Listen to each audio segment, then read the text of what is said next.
everyone.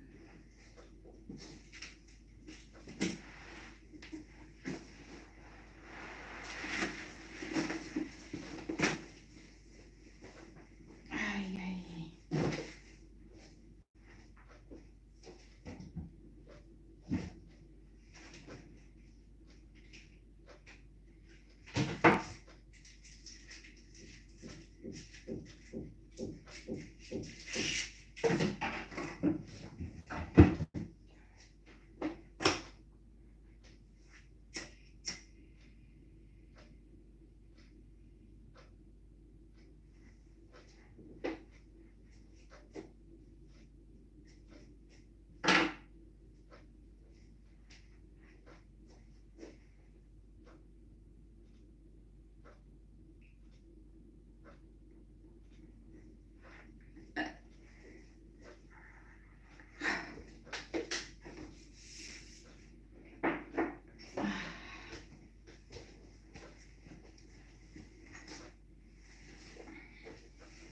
All I want is to say goodbye to you, my friend.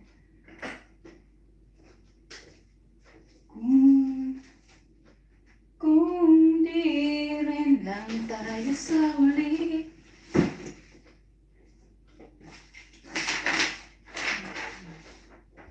Today is Friday.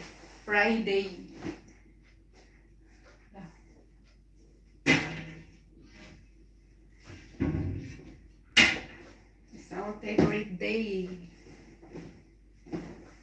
Mahaba yung holiday natin ngayon.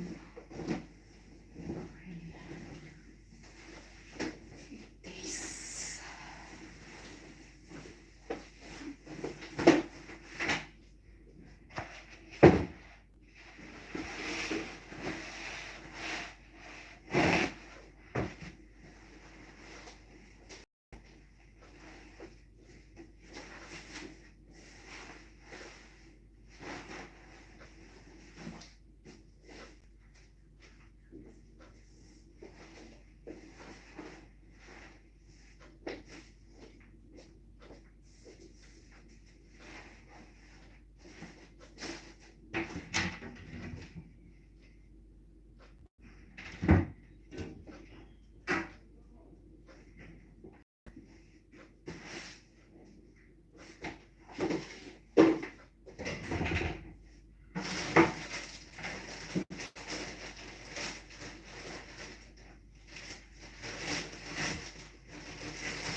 We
are here to talk about enrichment, a goal for many but achieved by few. In other words, having an awareness of prosperity is a rare thing that only a few people attain. Speaking of prosperity, prosperity is like a tripod. It is a combination of health and if you have money, you might think that's all you need. Now let's consider this scenario. Imagine having a lot of money, but being in the terminal stages of cancer. I believe you would give all the money in the world to get cured, wouldn't you? It's pointless to have money without health. But what if you had money and health, but no one to share your wealth with? In that case, it would be incomplete, wouldn't it? Life wouldn't be fulfilling. So note this. Prosperity is a combination of health, wealth, and family. That's what true prosperity is all about. Shall we do an exercise? Comment this. Prosperity is money, health, and family. Just comment. Prosperity is money, health, and family. And once I see that comment, I'll give it a heart. Now let's talk about money. What is financial success? Financial success is when you never have to refrain from buying something due to lack of money, or abstain from doing something you enjoy because of financial constraints. If you're doing things in your life that you wouldn't like to do because of money, or refraining from things you'd like to do due to financial constraints, then you haven't reached this level of financial success and financial independence yet. There are four financial levels. Level one is the survival level. You're merely surviving, spending everything you earn, and worse, spending more than you earn, accumulating a snowball of debt. This level is terrible, right? That means spending more than you're earning. Level two is what I call swapping six for half a dozen. You're spending what you're earning with nothing left over, always breaking even. Level three is the under the mattress level. You earn more than you spend, but you don't know how to make that surplus work for you. So logically, you're losing money to inflation if you do that. Finally, there's level four, which is earning, spending less than you earn, and making the rest of the money work for you every month. Achieving financial independence, something only 5% of the world's population possesses. So what we're going to discuss here is how you can acquire the awareness of prosperity to make money work for you instead of working hard for money. Prosperity consciousness allows you to live in this universe effortlessly, with or without money. It's easier to live life with money than without it. But there are people who live in this world very well without having much money. However, that's not the path we're choosing here. We're choosing the path of prosperity, where you learn to generate wealth. To learn to generate wealth, you need to understand the wheel of abundance. Prosperity in your life is directly proportional to the speed at which the wheel of abundance spins in your life. You might be wondering, why doesn't the wheel of abundance spin faster in my life? It may not spin due to emotional blocks. That could be one reason. You might think that money is dirty, that rich people don't go to heaven, that it's easier for a camel to pass through the eye of a needle than for a rich man to enter heaven. Another reason could be ignoring the laws of wealth. Earn, spend, save, invest. These are universal laws that work anywhere and should be taught from childhood.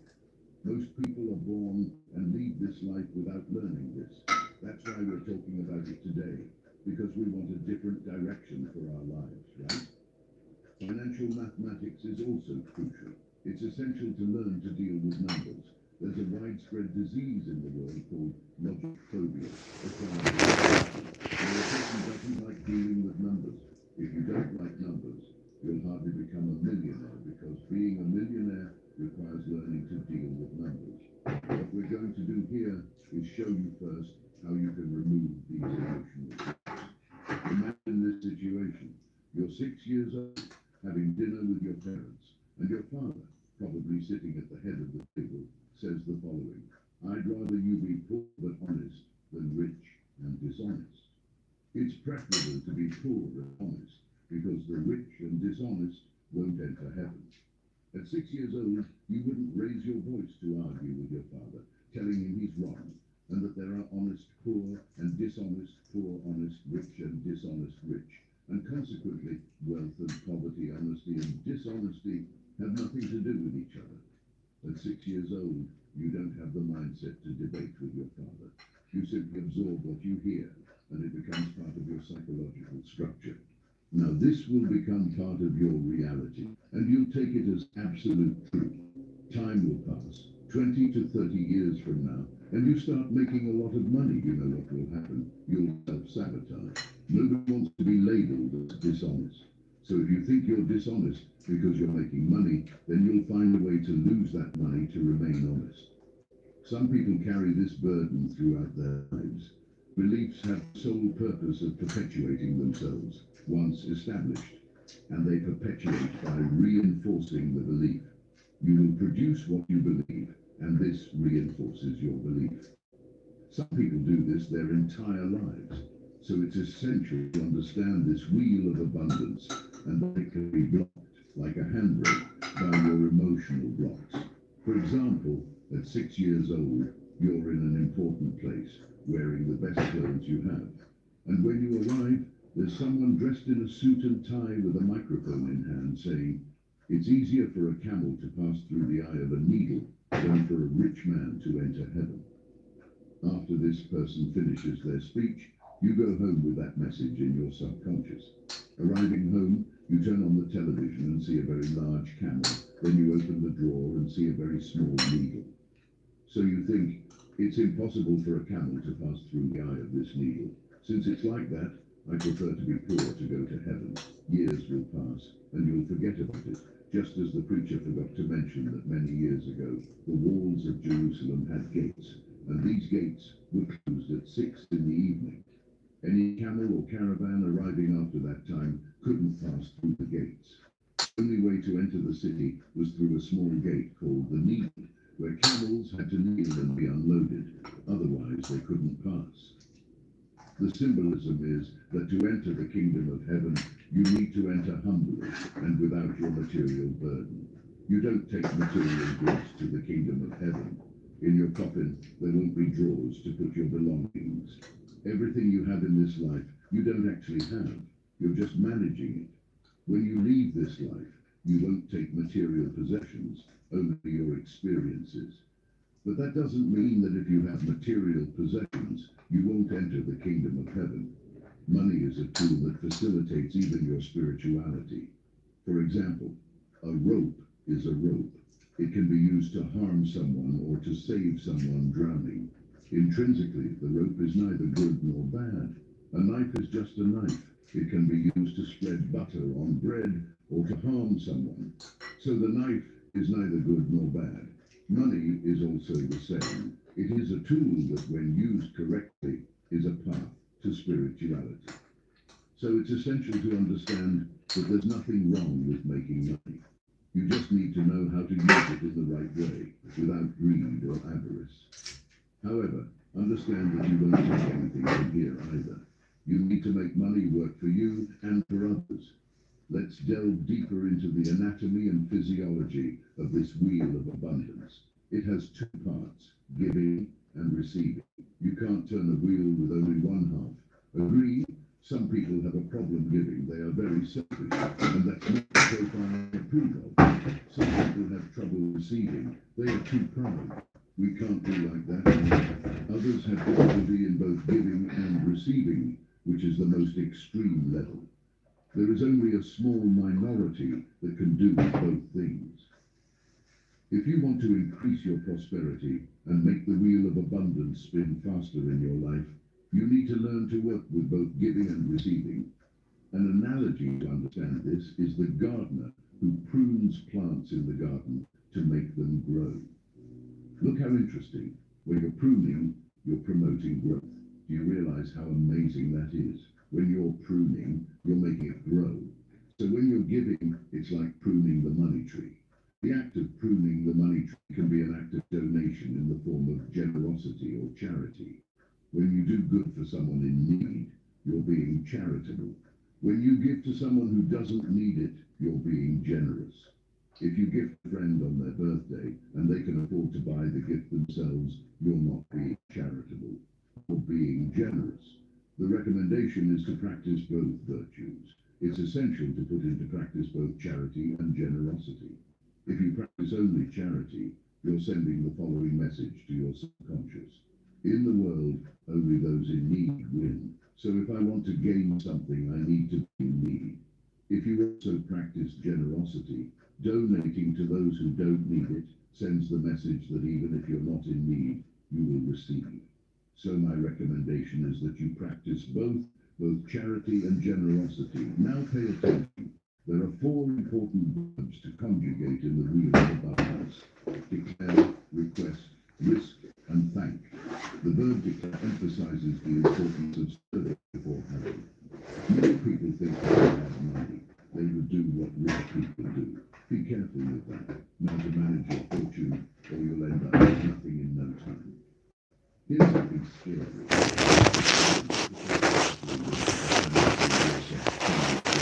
Because before this, they didn't possess the necessary mindset and ended up spending everything. When they realized it, they had spent all they had and even more. You need to be, do, and then have. We are linguistic beings and create reality through declaration. In the legal realm, a declaration can determine reality, as in the case of a couple who, when they say yes to each other, the judge declares them husband and wife. If they want to separate, they need to declare divorce, and the judge has the authority for that. You are like the judge of your own life and have the autonomy to make statements about yourself. If you declare that you are prosperous, you start adopting behaviors consistent with prosperity and consequently achieve prosperity. Therefore, do not underestimate the power of the verb to declare and make your declarations in the areas you deem necessary. Also, it's important to work on the conjugation of the second verb, which is to request. Requesting generates power, and often shy individuals face difficulties in life because they don't know how to request. As the saying goes, those who don't ask don't get. Without requesting, the universe cannot fulfill your requests. You have to request from God what you want. The third point, you have to learn to take risks. Without risking, you will hardly be prosperous. There's no way to get rich. Elizabeth Kubler-Ross, a Swiss Pilutin psychologist who lived Cortez, in the United hello. States, dedicated part of her life to teaching people about death. In a 10-day course, she provided a learning experience about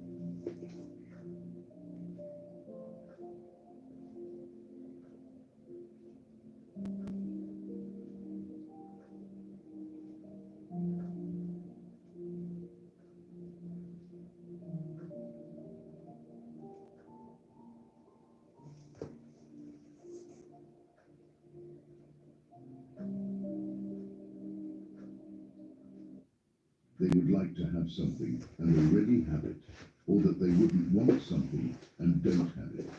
The practice of gratitude is fundamental. You need to learn to thank for what you can attract more of what you desire. Gratitude functions as feedback in the cybernetic process of life. So you need to practice the verb to thank more. By working with the verbs to declare, request, risk, and thank, it becomes easier to implement more speed in the rotation of your wheel of abundance. These verbs are powerful tools to shape reality and attract more prosperity into your life. We are here discussing scientific, philosophical, and psychological aspects of prosperity. Allow me to remind you what science is.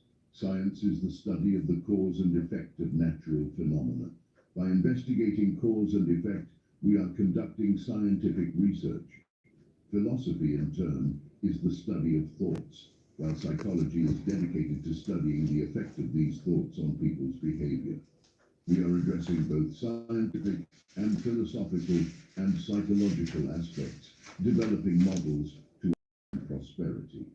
Another relevant point is our mind, for example, which has two parts, the thinker and the prover. The thinker thinks and the prover proves. The thinker only thinks and nothing more than that, while the prover proves what the thinker thought. For example, if you think money is difficult, you are right. If you think it's easy, you are also right. The phrase, whether you think you can or you think you can't, you're right either way, illustrates the great reality. The proverb will confirm what the thinker proved, manifesting itself in the physical universe, including in your bank account. Here's the big secret of prosperity. The quality is there. To illustrate better, imagine it's Friday night. You just got home from work, turn on the TV, and start watching the lottery results. By coincidence, you bought a ticket, take it out of your pocket, and realize it's a winner. The number on TV is the same as your ticket, and you just won $1 million.